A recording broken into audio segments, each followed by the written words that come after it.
es un placer, de verdad. Gracias por la oportunidad que me brindas de, ¿verdad?, conversar contigo un poquito sobre este proyecto de NEA. Lo encontré fascinante, interesantísimo, conocer un poquito de la idiosincrasia, cultura, ¿no?, suburbana de allá de Colombia. Ya se ha presentado este proyecto en algunos festivales, ¿no? ¿Cómo ha sido la recepción? ¿Era, y si era más allá de lo que ustedes esperaban? Eh, bueno, primero muchas gracias por este espacio, por esta conversada y abrirnos esta ventana para exponer a NEA. Digamos que la ruta de festivales ha sido, nos la hemos tomado pues con mucha receptividad, entendiendo que esto es simplemente un medidor para las cosas que queremos hacer después con NEA y con el largometraje que estamos haciendo. Yo diría que en términos generales la recepción ha sido acogedora, la gente ha entendido la propuesta, pero también han habido unos sectores que tal vez todavía no entienden esa propuesta que de pronto es un poco arriesgada y posiblemente no encaja en algunos estándares que ellos ya tienen del cine. Entonces ha sido un experimento muy interesante encontrar esa unión de esos dos mundos. Qué bueno que comentas eso, porque de repente me daba veía el proyecto, el cortometraje, y de repente sí veía como que muchas similitudes con situaciones, con culturas latinas, caribeñas, y mucha sinergia ¿verdad?, con situaciones que se viven en diferentes partes del mundo, con las que pensaría yo que conectaría con muchas partes del mundo, pero por otro momento también la sentía bien íntima, bien localista. ¿Cómo fue trabajar ese balance entre ambos, ¿verdad?, entre esa universidad, la universalidad de los temas versus el localismo y la parte, ¿verdad?, bien colombiana que tiene la película? Bueno, qué buena pregunta. Bueno, realmente el proyecto es simplemente la punta del iceberg. Nosotros estamos en proceso de hacer un largometraje que viene con esa misma corriente estética que autodenominamos el neorrealismo mágico. Ujú.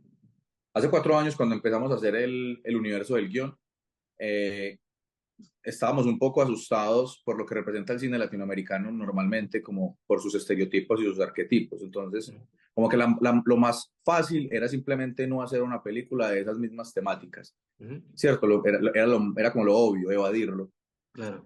Pero tal vez la inquietud es más grande que solamente las historias y nos dimos cuenta que a lo mejor lo que muchas personas ya tienen como agotado es la forma. Tal vez es la forma en la que nosotros como latinoamericanos hemos venido abordando el cine, ¿cierto? Ujú. Pero estas problemáticas sociales, económicas, familiares que planteamos en NEA no es más que la huella de algo que se repite y se repite y se repite y se repite. Entonces nosotros, en lugar de decidir ignorarlo, quisimos abordarlo desde una forma diferente, pero entendiendo que que, que esos códigos de esas situaciones que nos pasan a nosotros en Latinoamérica es una extensión de los códigos que pasan en el mundo. O sea, tal vez Ujú. uno a veces se siente como muy el centro del ecosistema, pero va uno a ver como que las problemáticas con un hijo, no tiene una distinción geográfica. O sea, eso tranquilamente también podría pasar en la India. Exactamente, y lo siento también, la sentí bien cercana a Puerto Rico, y sé que ustedes han trabajado o trabajan en el ámbito del arte en general, la música particularmente, y vería un proyecto similar de un artista como Residente, por darte un ejemplo, y me siento esa vibra, de ese llamado de que grita, ¿verdad?, las problemáticas sociales alrededor de toda Latinoamérica, el Caribe. Y eso me llamó mucho la atención. Algo lo dices bien claro, esto tiene mucho de neorrealismo mágico, y me llama mucho la atención una secuencia donde los personajes comienzan a comportarse como primates, ¿no? Como monos, o me corriges. ¿Cómo surge esta idea para esta secuencia en particular, y cuál era el objetivo? Porque sí, como dices, me dio de repente una vibra a un aire así experimental. ¿Por qué decidieron integrar esta secuencia y de esta forma? Es una mezcla de varias cosas. Yo diría como que la principal es un deseo de hacer el cine que a nosotros nos gusta, como plantearnos las ideas como nosotros nos las soñamos. Como bien decís, tanto Nelson como yo venimos del mundo del videoclip, la publicidad fue el nicho que nos abrió la puerta, y este nicho tiene algo en particular, y es que es demandante. O sea, hay unas exigencias por parte de un cliente. Vos tenés como que cumplir unos parámetros. Nosotros de entrada dijimos como los parámetros somos nosotros. O sea, esto es un ejercicio de experimentación para quitarnos esa camisa de fuerza. Tal vez los gustos personales del cine que consumimos nos ha llevado a entender estas formas narrativas como parte de la experimentación. Eh, lo que te decía hace un momento, en Latinoamérica estamos como acostumbrados a entender que nuestras historias se abordan desde el drama o se abordan desde la tragedia y se Ujú, aborda siempre como con unas formas muy específicas, una manera de abordar la cámara, una manera de abordar los VFX, una manera de abordar el sonido. Ese es el tipo de forma que te digo que nosotros nos estamos inquietando y es hasta qué punto nosotros podemos hacer cine fantástico, hasta qué punto claro. nosotros podemos hacer cine de comedia negra, pero contando estas mismas historias. Ujú, En el caso de los monos, el equipo es en gran mayoría de hombres. Entonces nosotros también tenemos como una responsabilidad de un tipo y es no hacer una película heteropatriarcal, ¿cierto? O sea, como que realmente tenemos que hacer una reflexión muy interna y aprovechar ese momento también para dar esa crítica de lo que es ser hombre. ujú, Viene un poco desde ahí el abordaje de esa escena, ¿cierto? Como cómo sí. percibimos nosotros, cómo nos percibimos nosotros como hombres dentro de una sociedad machista y sentimos que ese tono de comedia negra y fantasía que le estamos dando a la pieza te permite reírte de esos sucesos, pero te genera reflexión. O sea, Claro, vos te estás riendo, pero te estás sí. sintiendo mal porque sabes que no está alejado de la realidad. Así mismo, pero nos comportamos así muchas veces y no nos damos cuenta y lo llevan a ese extremo para comunicar ese mensaje y me gustó mucho esa parte, cómo lo manejaron.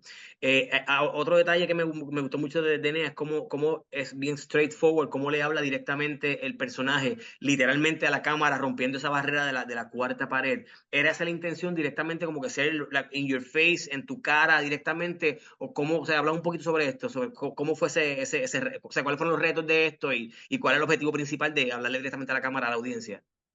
Bueno, a nosotros nos ha influenciado mucho Guy Ritchie y Spike Lee. Eh, Siento que es un Dos elemento muy bestias. interesante para explicar cosas que crees que está por fuera de la narración de la pantalla. Entonces, nosotros tenemos como el discurso de la situación que le está pasando, las situaciones que le están pasando a este sujeto, pero también tenemos una necesidad y es como que si vos entendés NEA es casi que una explicación de unos términos, Ujú, de unos conceptos clave que nosotros vamos a necesitar a la hora de hacer la película. Entonces, probablemente ahora no tenga mucho sentido esas decisiones, pero cuando la ujú. película salga, se va a entender como una antesala. O sea, realmente una de las principales razones es poder explicar nuestro lenguaje, poder explicar estas formas, precisamente para que cuando llegue la película las personas estén familiarizadas. Ujú. El recurso que nos pareció más increíble, dadas las características de Julián y las posibilidades que él nos permite como actor, fue Ujú. romper esa cuarta pared. Realmente es una exploración en conjunto y nos dimos cuenta que él tenía una capacidad de memorizar muy amplia y que sabía saltar de este chip a este chip. Entonces, como que para qué intentar hacerlo diferente cuando teníamos el recurso de una persona que podía disociar sus conversaciones. Qué chévere fue ver talento joven, talento nuevo. ¿Cómo fue trabajar con ese equipo? Ya que lo estás comentando, que tiene el talento para improvisar, para memorizar. ¿Cómo fue trabajar con ese proceso de casting y que estaban buscando específicamente en el talento de estos muchachos que demuestran una autenticidad frente a la cámara que los acerca a lo que es la narrativa de la película? Bueno, nosotros hicimos una convocatoria abierta, hicimos un casting. Dentro de ese proceso, cuando estábamos escribiendo, nosotros teníamos referenciados a ciertos amigos cercanos y le atribuimos de esas características a esos amigos cercanos. En el proceso nos dimos cuenta que ellos podían hacer casting y cuando hicimos el casting nos dimos cuenta que no había que buscar más lejos, como que siempre lo tuvimos muy cerca.